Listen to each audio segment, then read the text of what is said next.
Todo eso para ganar espacio para esto nuevo que vemos, la nueva platea, de acá para adelante, lo nuevo que se agregó.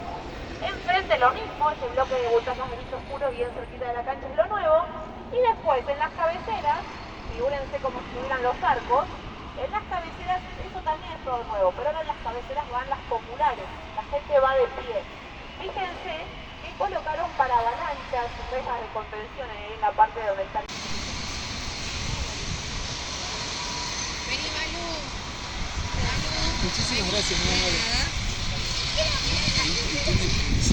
Nada.